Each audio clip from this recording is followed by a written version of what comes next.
So looking at our page, we can notice that we need more space around the layout, on the left, right, and top side.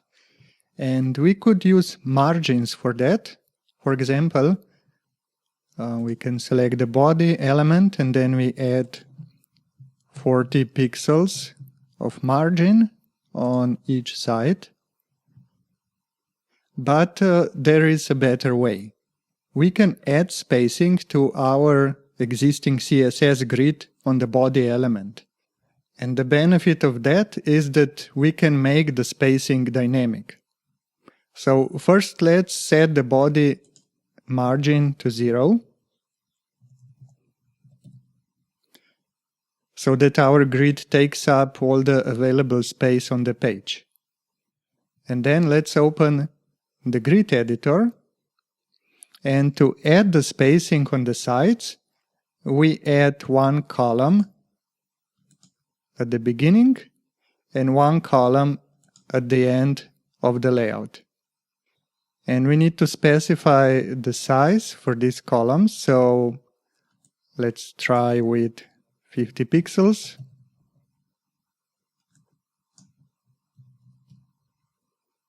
So whenever we start experimenting, it's handy to use a fixed value for the size. So the first column should be empty, so we removed named areas here. Just double click and select the empty item from the drop-down. Okay, let me turn on the grid visualizer. It was off. So now we can see we have one empty column on the left side and one empty column on the right side. And this provides spacing for our layout.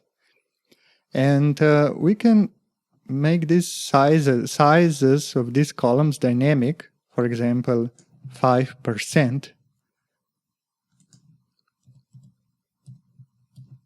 So that when we stretch the layout,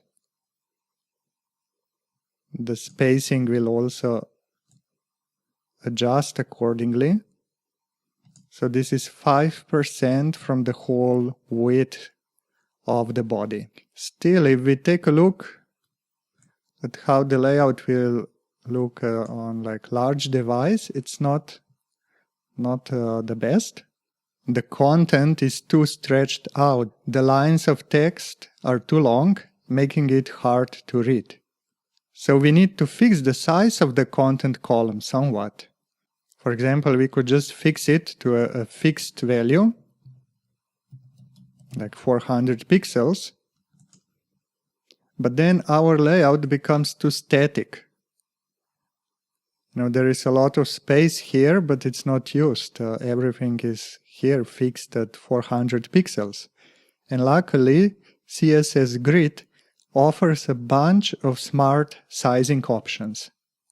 So to see some of the presets, just double click on any size field. And here we see different options like fixed size, fractions, automatic, like content size. And we also have like min-max, fit content, repeat, and so on. So for now, what we will do, we will use the min-max keyword. Let's make the editor bigger so that we can see the full fields here.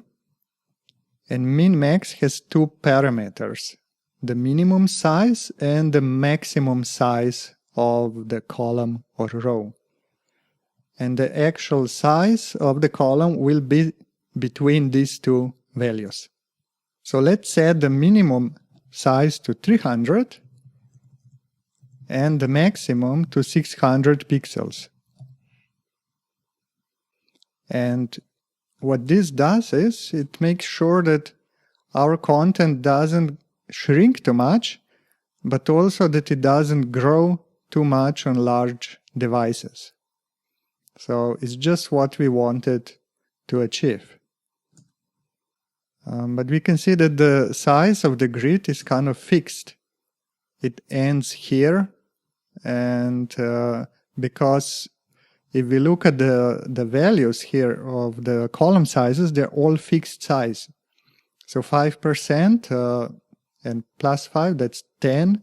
So then we have 90% of the area available.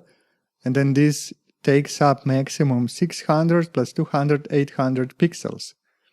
So then we have some space that it's unoccupied. So let's try to do something else for these spacing columns.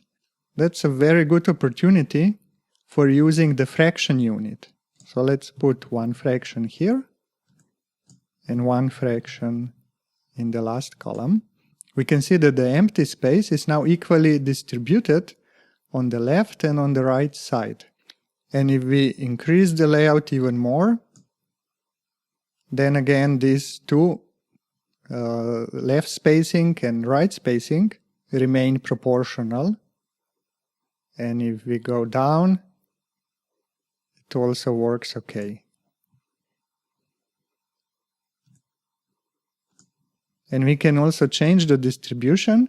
For example, we can leave here one fraction and we can put 4 fractions for the end spacing. So now the spacing at the end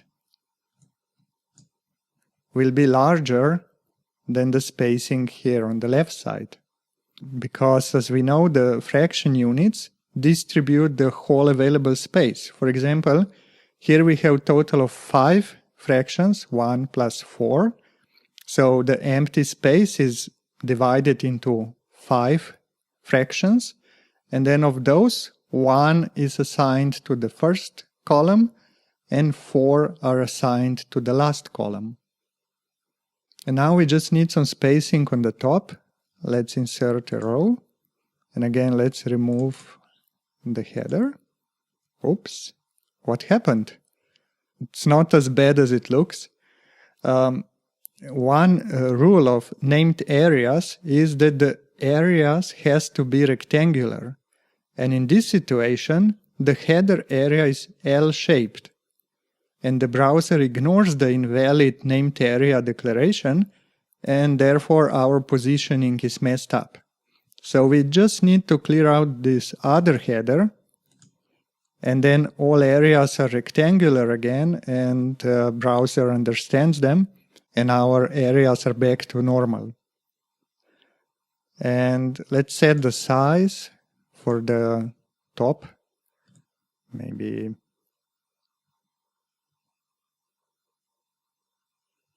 let's go with 40 pixels.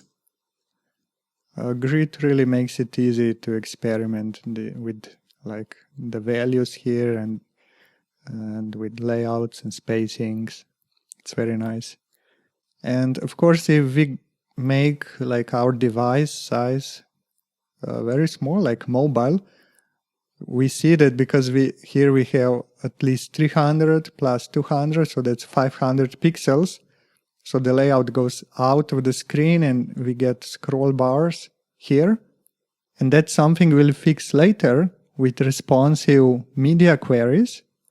And for now, let's just continue exploring the grid and how it works.